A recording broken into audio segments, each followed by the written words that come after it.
The key keep its grove, thou glowing shrine of thirst traps, scams, and dollar signs. We chant in tones both grim and low, for virtue fled a long time ago. Kyrie eleison, Christe descendat, final form Jesus return in wrath. With six-pack glistening, sword in hand, he cometh swift to cleanse the land. All right, well, it's bad news for Fergie. I have already admitted to y'all that I am addicted to UK news. Now, really have no part in it as I am fully American. Although, if y'all could import sausage rolls over here, because those things are the bomb. Also, Bakewell tarts. I'm going to need some Bamberg logs and basically just all your candies. Send me all of your snack food, all of your terrible food, because I could eat all of it. And fish and chips with malt vinegar. Now, let me tell you a secret. Now, I love vinegar. Mr. Mo hates vinegar. So if I want to ensure that I get my fish and chips all to my own self, I douse the living hell out of it in vinegar. Love it. That being said, it might be the only thing that I don't generally share with Mr. Mo because he doesn't like the vinegar. Love him. Love it. Malt vinegar on chicken fingers, the best thing ever. If you like vinegar, I love vinegar, so not sure where that goes with Fergie other than, wow, she has not aged gracefully, has she? I mean, she is married to, or she was married to Andrew though, so ugh. Now Fergie is in a bit, Sarah Ferguson, I'm sorry, I'm a, just disrespectful colonist over here, but when you start, having a pen pal letter date ship with Jeffrey Epstein, I kind of get to call you Fergie, okay? Now, 7 charities have dropped the Duchess of York as a patron or ambassador after an email from 2011 revealed that she called Jeffrey Epstein her supreme friend and seemed to apologize for her public criticism of him. Julia House, a children's hospice, was first to remove Sarah Ferguson, saying it was inappropriate for her to continue in the role.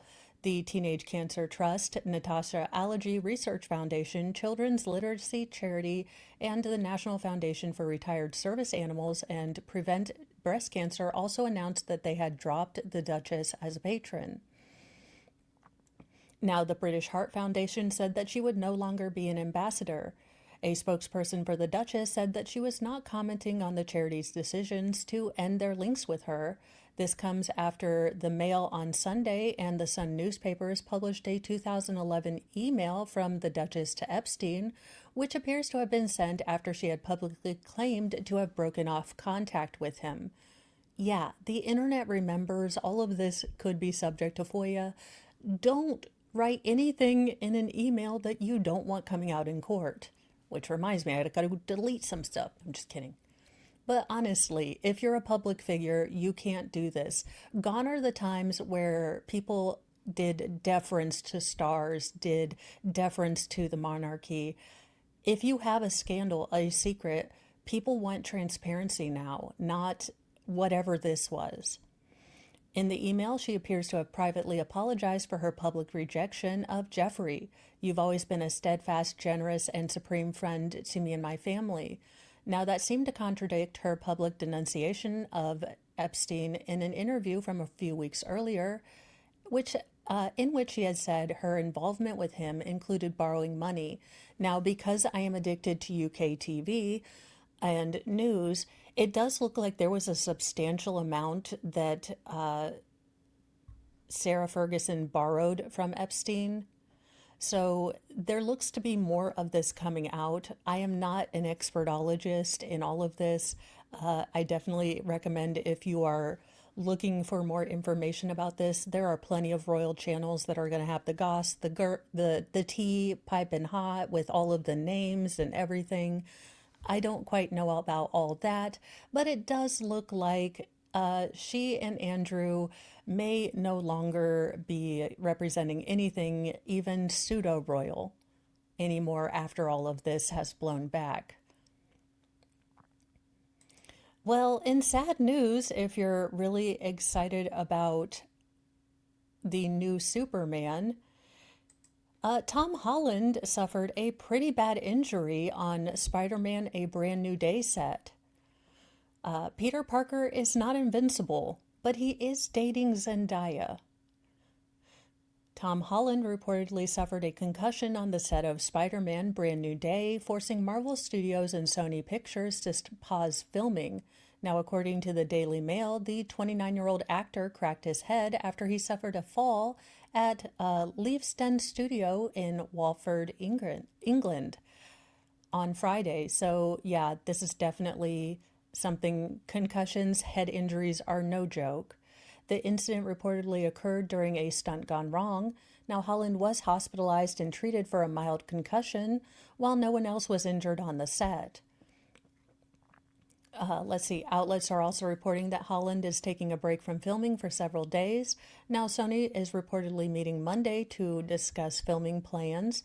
The Post reached out to Holland's rep and Sony Pictures for comments, obviously didn't get any. Now, days after the incident, Holland made a public appearance with, Zendaya at Christie's auction house in London. The British actor hosted a posh pub quiz with the Brothers Trust, a charity he runs with his three brothers.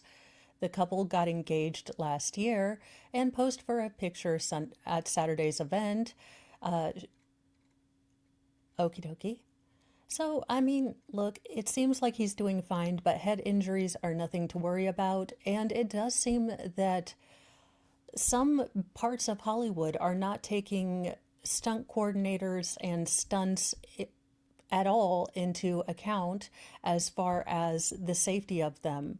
There seems to be some cut corners and things like that. There was a large, substantial lawsuit with a stunt woman versus Game of Thrones that is still working its way through. So it does seem like there's not a lot of attention paid to the very real kind of setup and time that needs to be taken to run these spectacles safely. Now, I don't know what the hell is going on here, but let's figure this one out. Local officials have released hundreds of pigs into neighborhoods to fight a poisonous threat. Remember to keep a safe distance. Well, what if you just want free-range bacon? You could not do this in Appalachia. Look, there would be hog roasts all around and absolutely nothing would get done. Hundreds of pigs were released into one of England's largest tracts of undeveloped land on Monday, the BBC can report. The New Forest is situated in southern England, covering an area of nearly 220 square miles. It was established by William the Conqueror in 1079, and as the outlet indicated, some of its ancient traditions are still upheld. Among them is pannage, which is a historic practice, a season, and a legal right afforded to pig owners. Oh my God, I need to get a pig and then name it Babe and then go live in England.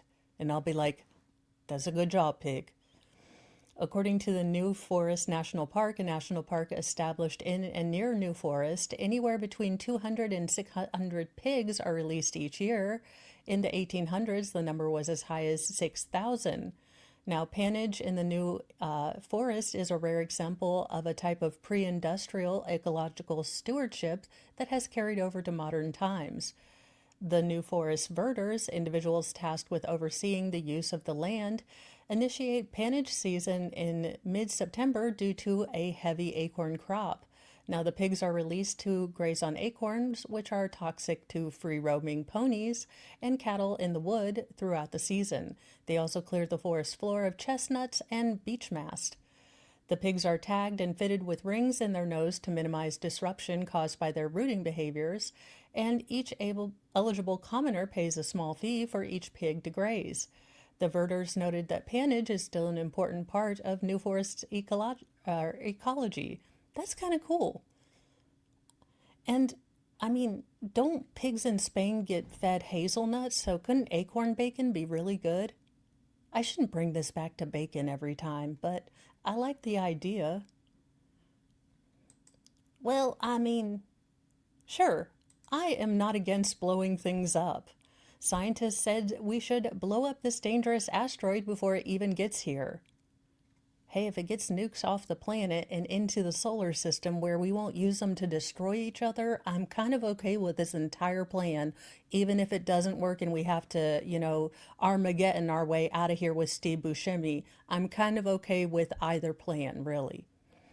In 2022, NASA intentionally rammed a spacecraft into a small asteroid at 14,000 miles per hour, knocking it off course.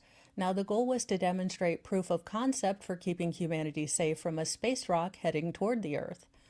Now, a group of scientists, including ones from NASA, are exploring options for a different near Earth space rock dubbed 24 YR4, which the Agency for Near Earth Objects believes has a mere 0.00081% chance of hitting us, but a much larger 4% chance of hitting the moon in December 2032.